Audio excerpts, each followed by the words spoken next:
Hello guys. आप कैसे हैं? आपका दोस्त हेमंत कुमार झा अपने चैनल पर आपका स्वागत करता है। अगर आप मेरे चैनल पर नए हो तो प्लीज़ सब्सक्राइब करना। अगर आपको मेरा वीडियो पसंद आए तो लाइक अवश्य करना, अपने दोस्तों में ज़्यादा से ज़्यादा शेयर करना। मेरा आज का टॉपिक साइंस जीके है और ये काफ़ी इम्पोर्टेंट है। ये SSC, railway, air force, navy, all competition के लिए, ऑल क्लासेस के बच्चे के लिए बहुत इम्पोर्टेंट है। मैं आपके लिए काफ़ी महत्वपूर्ण जीके लाया हूँ। तो मेरे दोस्त, ये काफ़ी इम्पोर्टेंट है। मेरे दोस्त, मानव जीवन बड़ा ही संघर्षों से भरा होता है। हम बहुत हंसते थे, हम बहुत हंसते थे, जिंदगी ने आज रोना सिखा दिया। सबके साथ बैठना अच्छा लगता था, आज अकेले रहना सिखा दिया। बात करने का शौक तो बहुत था, पर जिंदगी ने चुप रहना सिखा दिया। ये जिंदगी बहुत ही संघर्षों से भरा है।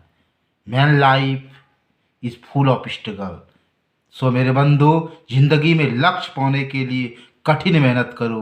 तो देखो, आज का हमारा टॉपिक साइंस जीके धमाका है। यह आपके लिए काफ़ी उपयोगी होगा। आइए हम बढ़ते हैं अपने टॉपिक के तरफ। देखिए मेरा आज का टॉपिक क्या है। देखिए हमारा पहला टॉपिक है कि बल का मात्रक क्या होता है। देखिए हमारे पास चार ऑप्शन है, न्यूटन, हर्ट्ज, जूल और ल्यूमेन। तो देखिए हम कहेंगे कि बल का मात्रक न्यूटन होता है। आइए हम आपका कंसेप्ट क्लियर करने के लिए कुछ एक्सप्लेन कर रहे हैं। देखिए हम लोग एक फार्मूला तो जान ही रहे हैं कि बल बराबर द्रव्यमान गुना त्वरण होता है। आइए हम इसका एक्सप्लेन भी करते हैं। बल बराबर क्या होता है? द्रव्यमान गुना त्वरण। देखो, और द्रव्यमान का क्या होता है? केजी। द्रव्यमान का एसआई मात्रक केजी होता है और त्वरण का होता है मीटर प्रति सेकेंड स्क्वायर। हम इसको ऐसे भी लिखते हैं, केजी मीटर प्रति सेकेंड स्क्वायर। चूंकि बल का खोज न्यूटन ने किया, इसीलिए हम न्यूटन के सम्मान में बल का एसआई मात्रक न्यूटन भी बोलते हैं। तो गाइस हमारा ऑप्शन नंबर ए करेक्ट होगा कि बल का मात्रक न्यूटन होगा। आई होप आप इसको समझे होंगे। आइए हम दूसरे सवाल की ओर बढ़ते हैं कि लेंस की शक्ति का मात्रक क्या होता है। देखिए हमारा ऑप्शन है डी यानी डाईऑप्टर, बी है प्रति मीटर, सी में है ए और बी दोनों और डी में है केजी। आइए हम बढ़ते हैं। देखिए जब भी आप मात्रक निकालिएगा तो क्या कीजिएगा। देखिए सबसे पहले हम लिखते हैं लेंस की शक्ति। लेंस की शक्ति आपने पढ़ा होगा कि लेंस की शक्ति यानी एक फार्मूला आपने पढ़ा होगा, P बराबर 1/F मीटर में, ये पढ़ा होगा। यानी लेंस की शक्ति बराबर 1/, फोकस दूरी। ध्यान से देखो मेरे दोस्त, देखो फिजिक्स में कोई भी दूरी होता है ना, वो लंबाई होता है। तो फोकस दूरी यानी दूरी, हम फोकस दूरी को दूरी भी लिख सकते हैं और दूरी को हम लंबाई कहेंगे। अब ध्यान से देखो, और लंबाई का एसआई मात्रक मीटर होता है। अब देखो एक, और ये जो भाग है ये बटे जो इसका उल्टा गुना होगा, इस पर पावर क्या है? +1। तो क्या होगा? -1। 1 से गुना करेंगे तो क्या हो गया? m-1। तो लेंस की शक्ति का मात्रक डाईऑप्टर भी होता है और प्रति मीटर भी होता है। और इस तरह हम कह सकते हैं, हम प्रति मीटर को हम डाईऑप्टर भी बोलते हैं। इस तरह हम कह सकते हैं कि लेंस की शक्ति का मात्रक डाईऑप्टर और प्रति मीटर भी होगा। तो ऑप्शन नंबर सी यानी ए और बी दोनों ये करेक्ट होगा। अब चलो हम तीसरे सवाल की ओर बढ़ते हैं। ये सब सवाल काफ़ी इंपॉर्टेंट है, ये कंपटीशन एग्जाम में काफ़ी पूछता है। ये 11th 12th 9th 10th जैसे बच्चे के लिए भी काफ़ी उपयोगी है। ये मेडिकल और इंजीनियरिंग में भी खूब पूछता है। आइए हम तीसरे सवाल पर बढ़ते हैं कि जड़त्व आघूर्ण का मात्रक क्या होता है। तो देखिए मात्रक निकालने से पहले आपको जड़त्व आघूर्ण का फार्मूला मालूम होना चाहिए। ये मोमेंट ऑफ इनर्शिया। ये देखिए जड़त्व आघूर्ण का सूत्र होता है द्रव्यमान गुना दूरी का स्क्वायर। ध्यान से देखो, और द्रव्यमान का एसआई मात्रक केजी होता है और दूरी तो लंबाई होता है, तो केजी मीटर स्क्वायर। तो KG meter square option number B correct जाता है। अब बढ़ते हैं हम 4 नंबर के तरफ। हम रुख करते हैं 4 नंबर की तरफ। देखिए, गुरुत्वाकर्षण नियतांक का मात्रक क्या होता है, आइए हम इसको बड़े मजे से समझते हैं। और इसके लिए हम एक सूत्र लिखते हैं कि हमने सूत्र पढ़ा है गुरुत्वाकर्षण बल बराबर F बराबर G into M1 into M2 बटे आर स्क्वायर। ये फार्मूला हम लोगों ने पढ़ा। 1 मिनट रुकना भाई, ये पढ़े हैं ना गुरुत्वाकर्षण बल बराबर। रुक जाओ, हम एडजस्टिंग जरा कर रहे हैं। हाँ, अब हो गया। F बराबर ये सूत्र होता है, F बराबर क्या होता है हमारा, G इंटू M1 M2 बटे आर स्क्वायर। ठीक है, अब देखो, अब हम इससे जी फ्री कर रहे थे, नीचे कुछ नहीं है तो 1 है। अब देखो क्रॉस मल्टीप्लिकेशन करते हैं आपका कंसेप्ट क्लियर करने के लिए। 1 से जब गुना करते तो क्या हो गया, जी M1 M2 और इधर गुना किया तो F गुना आर स्क्वायर। हम जी को फ्री कर रहे हैं। ये जी गुरुत्वाकर्षण नियतांक का सिंबल है, बड़ी जी, तो F गुना आर स्क्वायर अब बटे M1 M2। अब ध्यान से देखो, ये G बराबर F क्या है, बल है, और बल का क्या होगा, न्यूटन होगा कि नहीं, बल का मात्रक न्यूटन होगा, N लिख दिए।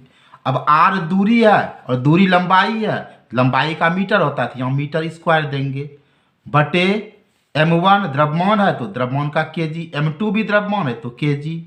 अब चलो जरा समझते हैं, N M स्क्वायर और केजी गुना केजी, तो केजी पर स्क्वायर हो जाएगा, क्योंकि आपने यह फार्मूला पढ़ा होगा कि x पर पावर m गुना x पर पावर n बराबर x पर पावर m जोड़ n। तो केजी पर पावर 1 है, यहाँ भी 1 1 1 2 हो गया। अब देखो इसको इस स्टाइल से लिखते हैं, न्यूटन मीटर स्क्वायर, और देखो ये बटे है तो यहाँ लिखते हैं इंटू, और यहाँ केजी +2 है तो क्या हो गया -2। देखो ऑप्शन नंबर डी करेक्ट होता है, न्यूटन मीटर स्क्वायर प्रति केजी स्क्वायर। आप समझ गए होंगे। अब हम आते हैं 5 की तरफ कि आवृत्ति का मात्रक क्या होता है, हर्ट्ज प्रति सेकंड कि जूल, या ए और बी दोनों, ए और बी दोनों क्या होगा। चलो हम इसको सॉल्यूशन करते हैं। तो आवृत्ति बराबर हमारा फॉर्मूला होता है 1 बटे आवर्तकाल, 1 बटे आवर्तकाल। अब देखो आवर्तकाल तो समय हुआ, समय हुआ, इसको समय भी लिख सकते हैं, और समय का क्या होता है, सेकंड होता है ना, तो इसको लिखते हैं 1 भाग का उल्टा गुना होगा, यहाँ पावर 1 है तो क्या होगा -1 होगा। अब 1 से गुना करेंगे तो क्या होगा s पर पावर -1 के लिए प्रति सेकेंड। और इसका खोज हर्ट्ज ने किया, हर्ट्ज के संबंध में इसको हर्ट्ज बोलते हैं, तो इसका ऑप्शन हो जाएगा हर्ट्ज भी और प्रति सेकेंड, यानी डी नंबर का, यानी ए और बी दोनों। तो आवृत्ति का मात्रक हर्ट्ज भी होगा और प्रति सेकंड भी होगा, इसलिए ऑप्शन नंबर डी यानी ए और बी दोनों होगा। चलो ऑप्शन नंबर डी करेक्ट हुआ। अब छठा में हम आते हैं कि पृष्ठ तनाव का मात्रक क्या होता है। तो देखो टेंशन नहीं लो, पृष्ठ तनाव का हम फार्मूला लिखते हैं बड़े मजे से। पृष्ठ तनाव बराबर होता है बल बटे लंबाई। बल देखो, बल का क्या होगा न्यूटन और लंबाई का मीटर। तो अब देखो n, ये बटे का मतलब इंटू होगा, यहाँ पावर 1 है तो क्या होगा m-1। हम इसको ऐसे लिखते हैं न्यूटन प्रति मीटर। तो ये न्यूटन प्रति मीटर ऑप्शन नंबर ए को जाता है। अब हम आते हैं 7वां क्वेश्चन के तरफ। ध्यान से देखो भाई कि विद्युत धारा का मात्रक क्या होता है। चलो चलते हैं। तो विद्युत धारा का हम सूत्र लिखते हैं, विद्युत धारा का कि विद्युत धारा बराबर होता है आवेश बटे विभव सूत्र, आवेश बटे विभव, आवेश बटे विभव। और आवेश का एसआई मात्रक क्या होता है? कूलम होता है। और विभव का होता है वोल्ट। अब ध्यान से देखो, इसको हम ऐसे भी लिख सकते हैं ना, कूलम। अब बटे को हम प्रति भी लिख सकते हैं, तो कूलम प्रति वोल्ट। और कूलम प्रति वोल्ट को हम फैरड भी बोलते हैं। ठीक है, कूलम प्रति वोल्ट को फैरड। अब यहाँ देखो, यहाँ क्या है? कूलम प्रति नहीं, कूलम फैरड नहीं बोलते हैं भाई, 1 मिनट रुक जाना। इसको हम एम्पियर बोलते हैं। इसको क्या बोलते हैं? एम्पियर। यानी कूलम प्रति सेकंड को हम एम्पियर भी बोल सकते हैं। तो विद्युत धारा का मात्रक क्या होगा? कूलम प्रति सेकंड और एम्पियर। यानी ये हो जाएगा ए और बी दोनों ही सही।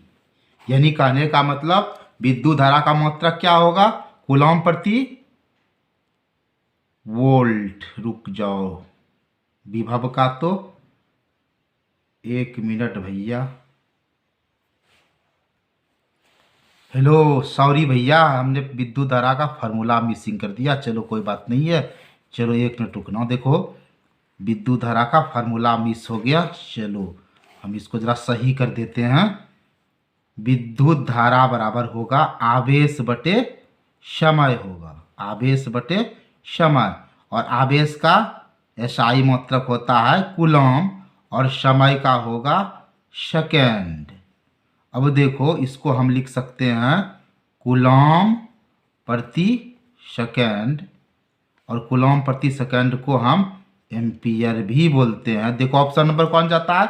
ये कूलम प्रति सेकेंड और एम्पियर, तो ये ऑप्शन नंबर सी को जाता है। ए और बी ये दोनों सही होगा। अब चलो हम आगे बढ़ते हैं। धारिता का मात्रक क्या होता है? तो चलो जरा देखो, ये धारिता बराबर फार्मूला होता है आवेश बटे विभव, आवेश बटे विभव। और आवेश का क्या होता है? कूलम, कूलम बटे वोल्ट। इसको हम ऐसे भी लिख सकते हैं कूलम प्रति वोल्ट, कूलम प्रति वोल्ट। ये वोल्ट है, कूलम प्रति वोल्ट। जरा लिख देते हैं इसको फिर, इससे क्या हो जाएगा? कूलम प्रति वोल्ट। अब देखो, कूलम प्रति वोल्ट को हम फैरड भी बोलते हैं। तो देखो धारिता का मात्रक क्या होगा? फैरड और कूलम प्रति वोल्ट। तो ऑप्शन नंबर डी सही जाता है, यानी ए और बी दोनों। अब चलो हम आगे के सवाल के तरफ बढ़ते हैं भाई। जरा देखो ये आगे का सवाल कि तरंगदैर्घ्य का एसआई मात्रक क्या होगा? तरंगदैर्घ्य का एसआई मात्रक, तो तरंगदैर्घ्य तरंग की लंबाई है। ठीक है, तरंगदैर्घ्य एक्चुअली क्या है? ये तरंग की लंबाई है। तरंगदैर्घ्य क्या है? ये तरंग की लंबाई है, तरंग की लंबाई। और लंबाई जैसे आए तो हम आंख कान मूंद कर मीटर कहेंगे, तो तरंगदैर्घ्य का एसआई मात्रक क्या होगा? मीटर। तो ऑप्शन नंबर ए राइट जाता है। अब हम आते हैं 10वां सवाल की ओर। जरा समझो कि प्रतिरोध का मात्रक क्या होगा। आइए हम जरा बढ़िया से इसको मजे से समझते हैं। आपने ओम का नियम तो पढ़ा होगा, ओम का नियम कि नियत ताप पर भी समानुपाती आई होता है। अब देखो भी बराबर, ये समानुपाती खत्म करेंगे तो आर आई आएगा। अब चलो आर आई को इधर लिखो, भी को इधर लिखो। यहाँ देखो गुना छिपा, आर गुना आई बराबर भी। हम आर बराबर लिख सकते हैं ना, भी बटे आई। तो हम कह सकते हैं ना कि प्रतिरोध बराबर क्या होगा? होगा विभवांतर, विभवांतर बटे धारा होगा। अब देखो विभवांतर का क्या हो जाएगा? वोल्ट हो जाएगा। और धारा का क्या हो जाएगा? एम्पियर हो जाएगा। अब हम इसको लिखेंगे वोल्ट, वोल्ट प्रति एम्पियर, वोल्ट प्रति एम्पियर। और वोल्ट प्रति एम्पियर को हम ओम भी कहेंगे। अब देखो प्रतिरोध का मात्रक क्या होगा? वोल्ट प्रति एम्पियर और ओम। तो इस तरह ऑप्शन नंबर डी यानी ए और बी दोनों जाएगा। तो आई होप आप इसको समझे होंगे। अब मैं देखो 3 सवाल आपको दे रहा हूँ, और आप इस तीनों सवाल का कमेंट करके जवाब दीजिएगा। देखिए, मेरा पहला सवाल है कि ताप का एसआई मात्रक क्या होता है। देखिए क्या दिए, पहला कि ताप का एसआई मात्रक क्या होता है, और दूसरा सवाल है कि ज्योति तीव्रता का एसआई मात्रक क्या होता है, और तीसरा और अंतिम सवाल है कि एसआई यूनिट का फुल फॉर्म क्या होता है। मेरे बंधु, मैं आशा करता हूँ कि आप इस तीनों सवाल का कमेंट करके रिप्लाई दीजिएगा। आपको वीडियो वॉचिंग के लिए जय हिंद, जय भारत।